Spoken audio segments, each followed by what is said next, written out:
Hey, what up, everybody? Stevie Breach coming to you with just a good old reason out there not to do drugs out there, kids.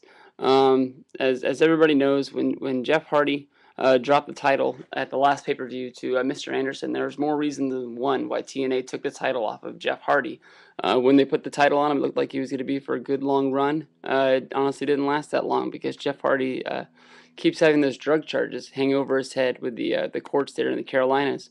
They were hoping that the drug charges were going to be dropped the last case, and then they'd be all said and done, and Jeff could just go back to living his life and wrestling again.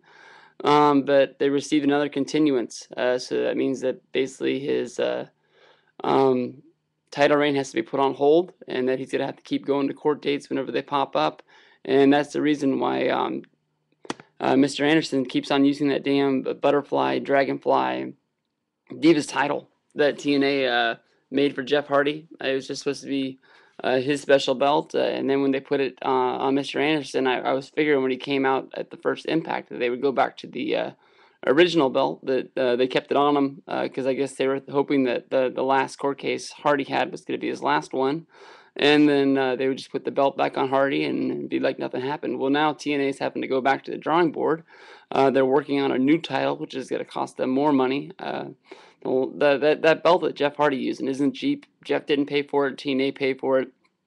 Can't remember the exact number, but it was a god awful number when I first heard it, especially when I saw it, how ugly and hideous that thing is. But all in all, kids, just don't do drugs. It's not worth it, man. You just, live your life normal. You don't need to be above and beyond what this is. And just, Jeff, dumb. The whole Hardy Waffle House shooters clan is just making bad decisions right now. I can't believe how high these guys were and then they've fallen. If you want to jump over to TNA and start fresh, that's fine. But all these things that you guys are doing are actually bringing the company down. People are looking at Matt Hardy like, he's just a mole, a troll, or anything like that. I mean, he's just trying to use social media sites, just trying to get himself over. And I think he's hurting the product at the same time by making people turn away.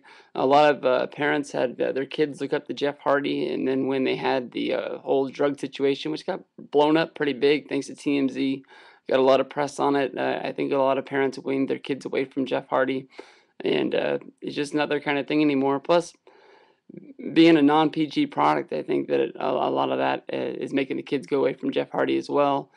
Shane Helms running his mouth about HBK. You can tell the news that came out of the Wrestle Reunion Q&A down there where they were telling him to go away and never come back. They were yelling at him the whole time. You can honestly tell how much his stock has fallen. But these guys were great when they're in the WWE, and just crazy to see how far these guys have fallen. But kids, don't do drugs. You could be world title in TNA. You can be the world champ, but not if you have court case.